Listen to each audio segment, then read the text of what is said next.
Assalamualaikum warahmatullahi wabarakatuh. Di sini kelompok 5 akan membahas tentang tactical decision making atau pengambilan keputusan secara taktis. Kelompok 5 terdiri dari Alivia Fitria Effendi, Abdullah, dan Alivia Zulfa Salsabila. Oke, pertama kita akan membahas tentang apa itu pengambilan keputusan secara taktis.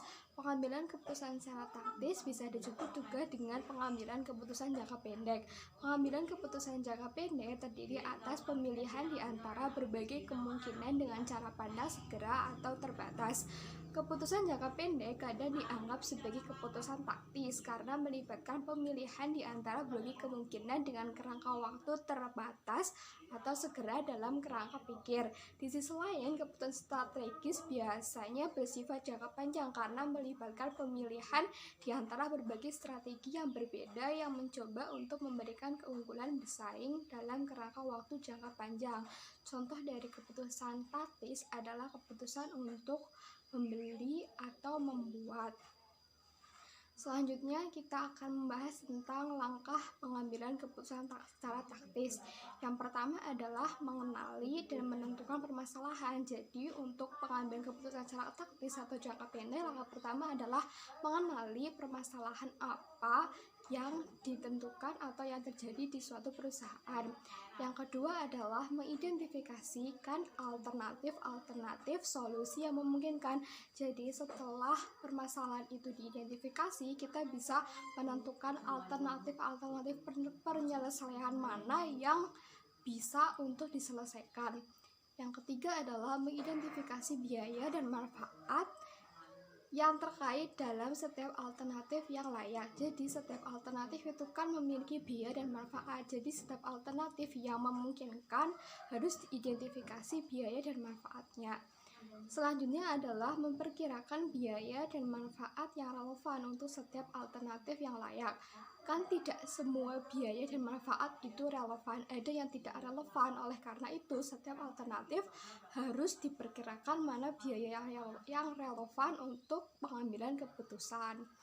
Selanjutnya adalah menilai faktor-faktor kualitatif. Jadi tidak semua alternatif itu dinilai dari kuantitatifnya saja, harus dinilai juga dari sifat kualitatifnya. Selanjutnya adalah pengambilan keputusan. Jadi setelah semua langkah-langkah itu diselesaikan, langkah selanjutnya adalah pengambilan keputusan secara bijak oleh manajer. Selanjutnya kita membahas tentang biaya relevan. Jadi pengambilan keputusan secara taktis atau bersifat jangka pendek ini erat hubungannya dengan biaya relevan. Oleh karena itu, apa sih biaya relevan? Biaya relevan memiliki karakteristik, yaitu biaya relevan adalah biaya di masa depan dan biaya relevan berbeda di setiap alternatif. Semua keputusan yang ditangguhkan terkait biaya masa depan. Namun, agar menjadi relevan, suatu biaya tidak hanya harus merupakan biaya masa depan, tetapi juga harus berbeda di antara satu alternatif dengan alternatif lainnya. Contoh dari biaya relevan adalah biaya kesempatan atau opportunity cost. Dan contoh dari biaya yang tidak relevan adalah biaya yang tertanam. Contoh biaya yang tertanam adalah biaya dari depresiasi atau penyusutan gedung, peralatan, atau kendaraan bermotor. Selanjutnya kita akan membahas tentang perhitungan biaya relevan. Yang pertama adalah keputusan untuk membuat atau membeli. Oke, kita akan bahas tentang contoh soalnya. Contoh soal yang pertama dari keputusan membuat atau membeli adalah IUP Manufacturing harus menentukan apakah lebih murah dengan membuat 10.000 unit komponen dalam perusahaan atau membelinya dari pemasok luar perusahaan seharga $4,75.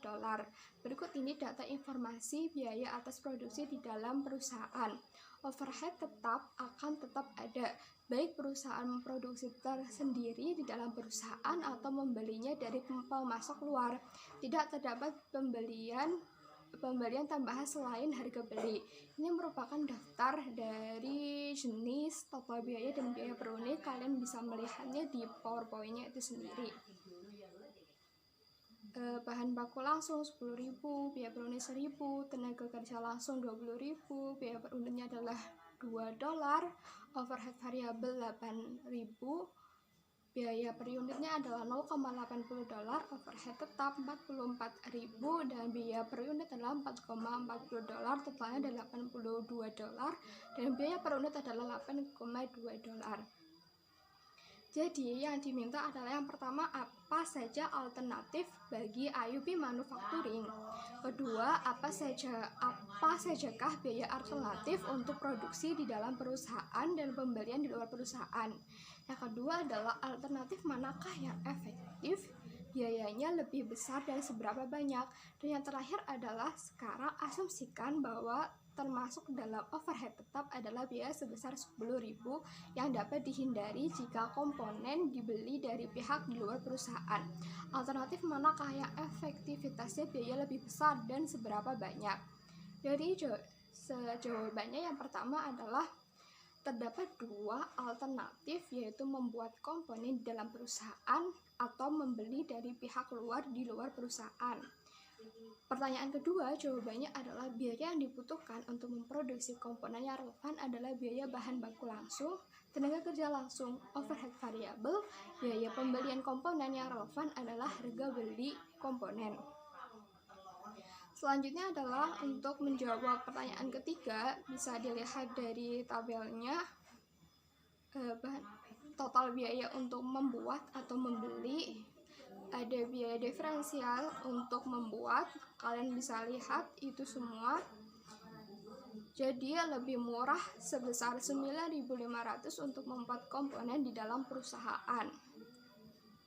Sekarang untuk menjawab soal keempat, kalian bisa lihat juga tabel di PPT tersebut. Jadi ada jenis, total biaya membuat dan membeli, dan biaya diferensial untuk membuat. Kalian bisa perhatikan itu semua. Jadi nomor 4 dari perhitungannya sekarang lebih murah sebesar $500 untuk membeli komponen. Selanjutnya adalah perhitungan biaya relevan untuk keputusan pesanan khusus. Untuk keputusan pesanan khusus, contoh soalnya yang pertama adalah Eka Company telah didekati oleh pelanggan baru dengan menawarkan untuk membeli 20.000 unit modal SPB pada harga $9 per unit. Pelanggan baru tersebut berada di wilayah yang terpisahkan dari pelanggan perusahaan lainnya, dan penjual yang ada tidak akan terpengaruhi. Eka biasanya memproduksi SPB sebanyak 100.000 unit setiap tahunnya, tetapi hanya berencana untuk memproduksi dan menjual 75.000 unit untuk setahun depan. Harga jual normal adalah $14 per unit. Berikut ini informasi biaya per unit untuk tingkat aktivitas normalnya. Itu adalah tabel jadi jenis dan harga untuk tingkat aktivitas dari Eka Company. Kalian bisa perhatikan itu. Dan selanjutnya adalah overhead tetap tidak akan terpengaruhi apakah pesanan khusus itu diterima atau ditolak. Yang diminta atau soalnya adalah yang pertama adalah apakah biaya dan manfaat relevan dari kedua alternatif tersebut, menerima atau menolak pesanan khusus. Yang kedua adalah berapakah kenaikan atau penurunan laba operasi jika pesanan khusus itu diterima. Jawabannya yang pertama adalah biaya dan manfaat yang relevan dari penerimaan pesanan khusus terdiri atas harga jual sebesar $9, bahan baku langsung, tenaga kerja langsung, dan overhead variabel. Tidak ada biaya atau manfaat yang relevan yang terkait dengan penolakan pesanan. Solusi yang kedua untuk soal yang kedua adalah jika permasalahan ini dianalisis berbasiskan per unit. Ini merupakan tabelnya. Kalian bisa lihat itu ada type atau jenisnya, menerima atau menolak pesanan khusus, ada biaya diferensial untuk menerima, ada harga, bahan baku langsung, tenaga kerja langsung, overhead variable, dan kenaikan dalam biaya operasi. Kalian bisa lihat nominalnya tersebut. Jadi, laba operasi akan meningkat sebesar $34.000 atau $1,70 dikalikan 20.000 unit jika pesanan khusus diterima. Jadi, jika pesanan khusus diterima, labanya operasi akan meningkat. Selanjutnya, perhitungan biaya yang relevan yang ketiga. mengenai keputusan untuk mempertahankan atau berhenti dari perhitungan biaya sebelumnya. Berikut ini adalah laporan laba rugi segmen untuk ketiga lini produk perusahaan Ali.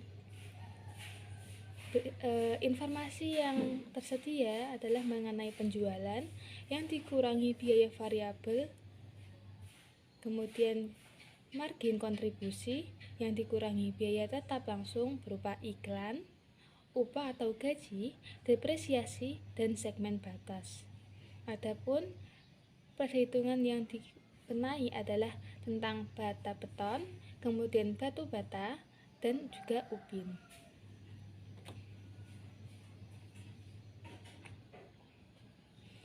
Contoh soalnya adalah garis ubin memiliki margin kontribusi sebesar $10.000 pada penjualan sebesar $150.000 yang dikurangi total biaya variabel sebesar $140.000. Semua biaya variabel relevan. Biaya tetap relevan yang terkait dengan garis ubin adalah iklan sebesar $10 dan gaji supervisor sebesar $35.000. Adapun permintaan atau yang diminta yaitu pertama, alternatif apa yang sedang dipertimbangkan mengenai garis ubin. Kemudian yang kedua, buatlah daftar manfaat dan biaya yang relevan untuk setiap alternatif. Dan yang ketiga, alternatif mana yang paling hemat biaya dan berapa banyak.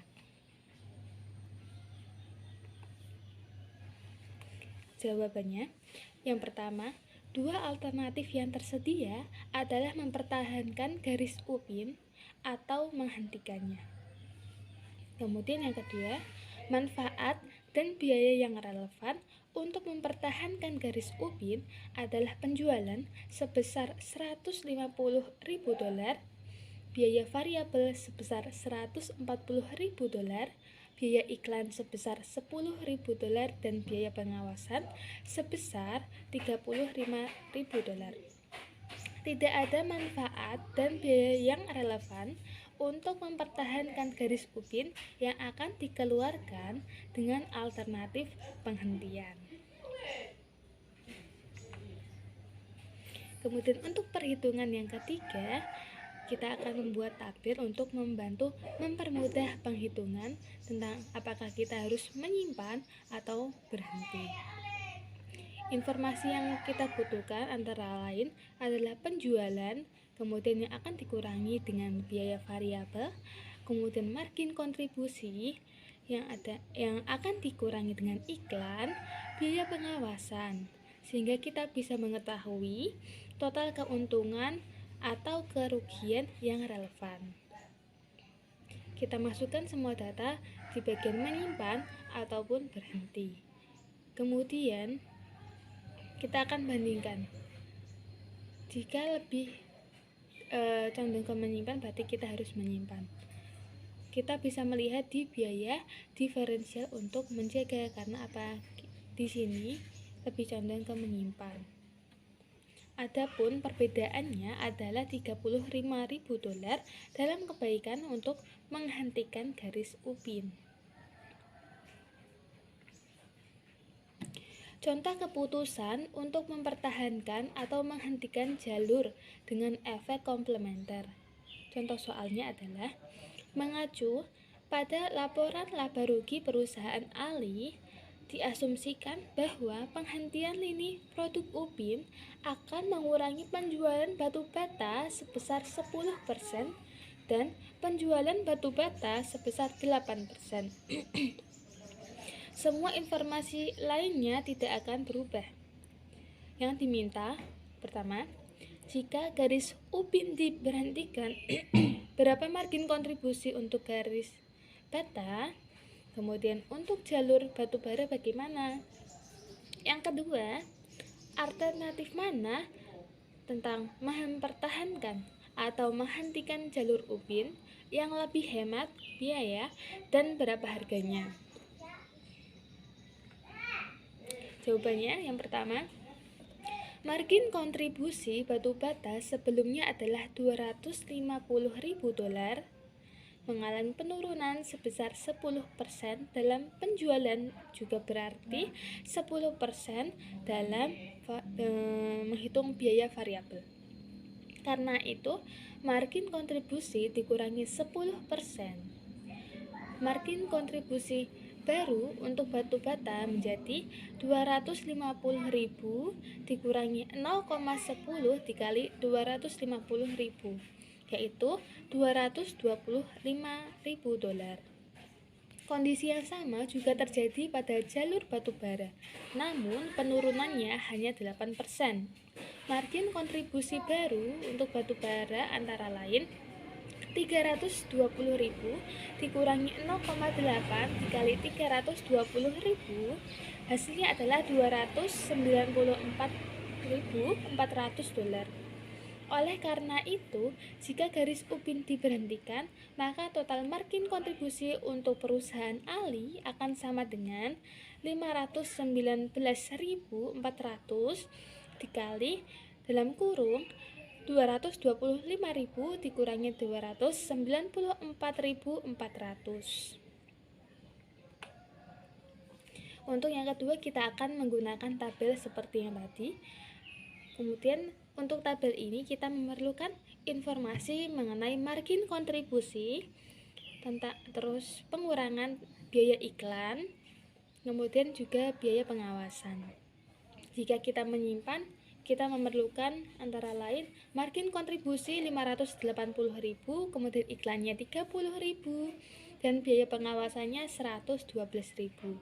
Kemudian kalau berhenti, margin kontribusinya 519.400, iklannya 20.000, kemudian biaya pengawasannya adalah 77.000.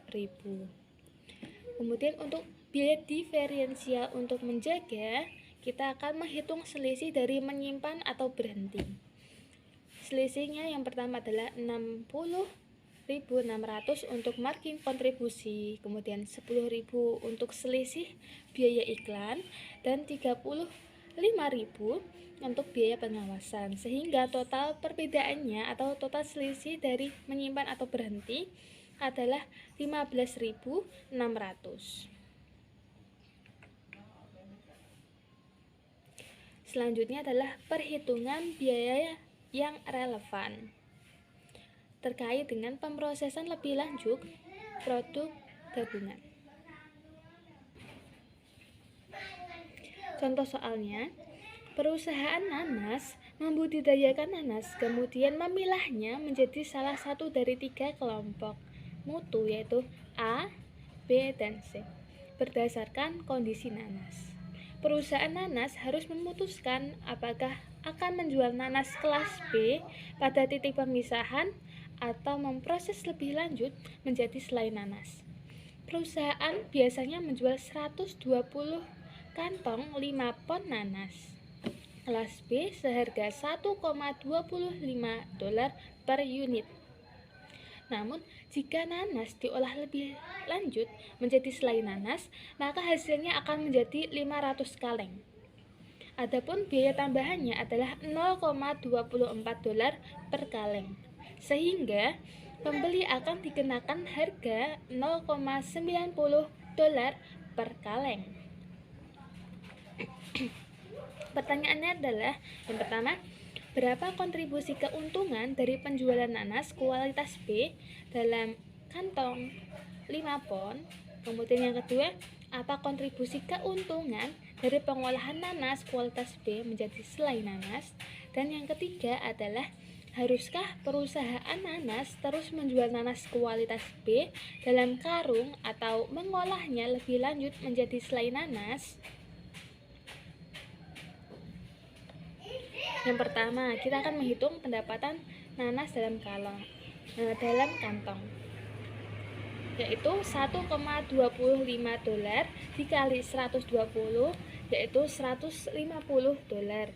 Kemudian yang kedua, pendapatan dari pemrosesan lebih lanjut nanas, yaitu menjadi selai nanas, yaitu $0,90 dikali 500, yaitu hasilnya $450. Adapun biaya pemrosesan lebih lanjut adalah 0,24 dikali 500 yaitu $120. Sehingga keuntungan dari pemrosesan lebih lanjut adalah $450 dikurangi 120 yaitu $330. Selanjutnya yang ketiga, perusahaan nanas harus mengolah nanas kualitas B menjadi selai nanas. Karena apa? Karena perusahaan akan memperoleh keuntungan sebesar $330 dibandingkan dengan keuntungan yang diperoleh dengan menjual nanas dalam karung sebesar $150. Selanjutnya adalah tentang product mix decision atau keputusan bauran produk. Sebuah organisasi memiliki fleksibilitas yang besar dalam memilih bauran produk mereka. Nah, bauran produk mengacu pada jumlah relatif dari setiap produk yang diproduksi oleh perusahaan. Setiap bauran mewakili alternatif-alternatif yang sangat berkaitan dengan tingkat keuntungan. Determining the optimal product mix with one limited resource atau menentukan bauran produk yang optimal dengan satu sumber daya yang terbatas. Berikut adalah contoh kasus. Perusahaan Grace memproduksi dua jenis persneling, X dan Y, dengan margin kontribusi per unit masing-masing 25 dan 10 US dollar. Nah, setiap persneling harus ditorehkan oleh mesin khusus. Perusahaan memiliki 8 mesin yang bersama-sama menyediakan 40.000 jam mesin per tahun. Untuk persneling X membutuhkan 2 jam mesin, sedangkan Y membutuhkan 0,5 jam mesin. Nah, dari kasus tersebut diminta untuk 1. Berapakah margin kontribusi per jam mesin untuk setiap persneling? Kedua, berapakah bauran persneling yang optimal?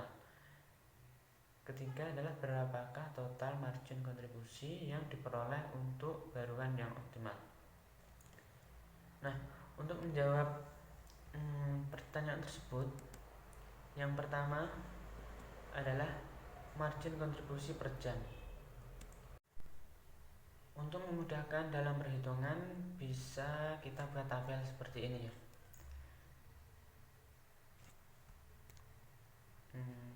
Jadi margin kontribusi per unit untuk persneling X sebesar 25.000,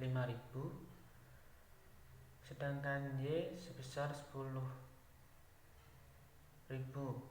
Nah, untuk waktu mesin yang dibutuhkan per unit persneling X sebesar 2 jam, sedangkan Y sebesar 0,5 jam, sehingga didapatkan margin kontribusi per jam yaitu untuk persneling X sebesar 12,5 dan persneling Y sebesar 20. Untuk yang kedua adalah berapakah bauran persneling yang optimal.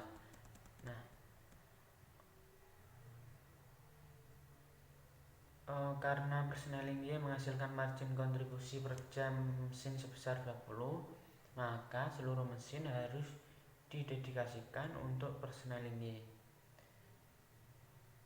Persneling Y yang dihasilkan sama dengan 40.000 jam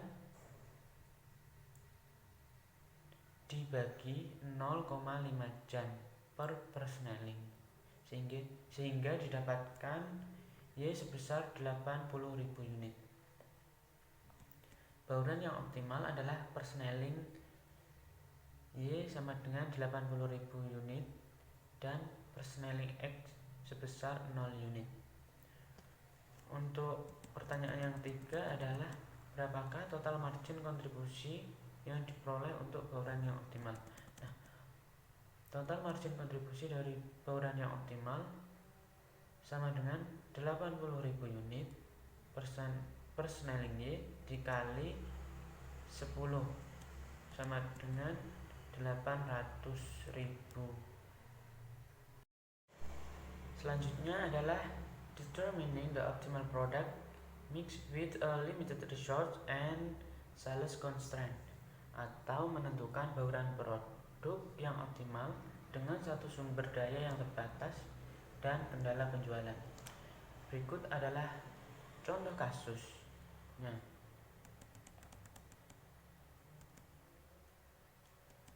Dari kasus tersebut diminta untuk menghitung margin kontribusi per jam mesin setiap produk, menghitung bauran persneling yang optimal, dan menghitung total margin kontribusi yang diperoleh untuk bauran yang optimal. Dari soal kasus tersebut didapatkan margin kontribusi per unit untuk persneling X sebesar 25.000 dan persneling Y sebesar 10.000 dengan waktu mesin per unit untuk persneling X sebesar 2 jam dan persneling Y sebesar 0,5 jam, sehingga didapatkan margin kontribusi per jam mesin sebesar 12,50 untuk persneling X dan 20 untuk persneling Y.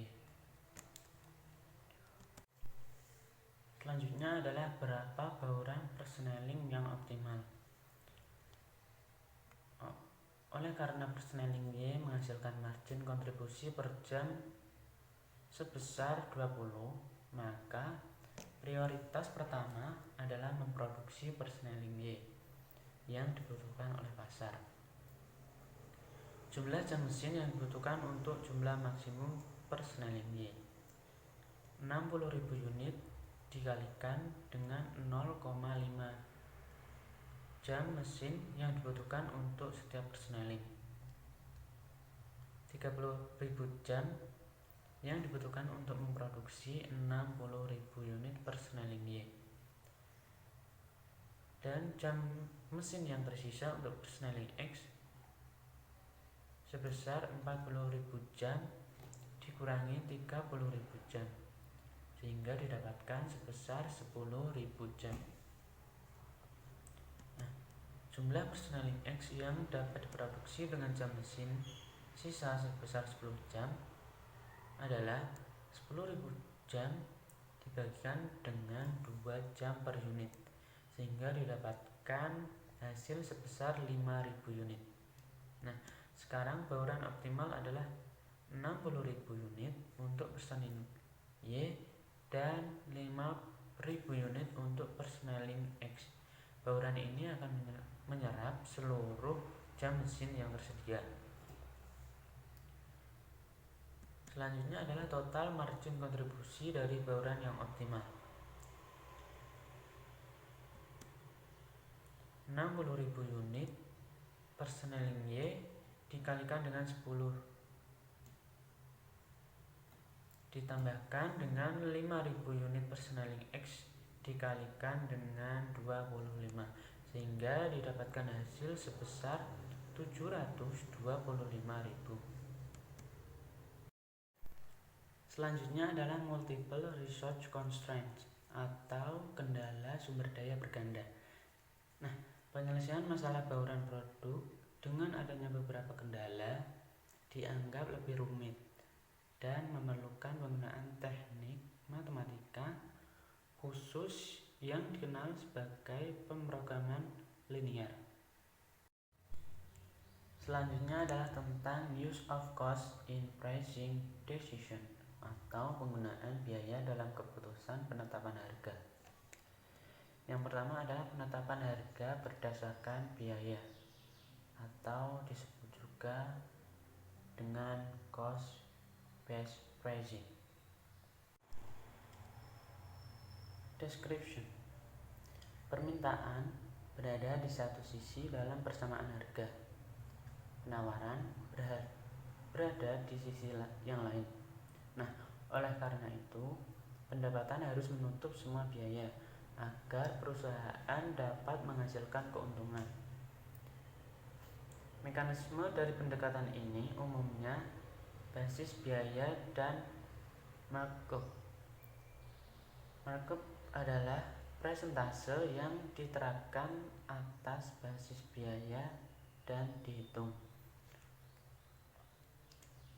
dengan rumusnya, yaitu harga dengan menggunakan markup sama dengan biaya per unit dikalikan dengan persentase markup. Berikut adalah contoh soalnya.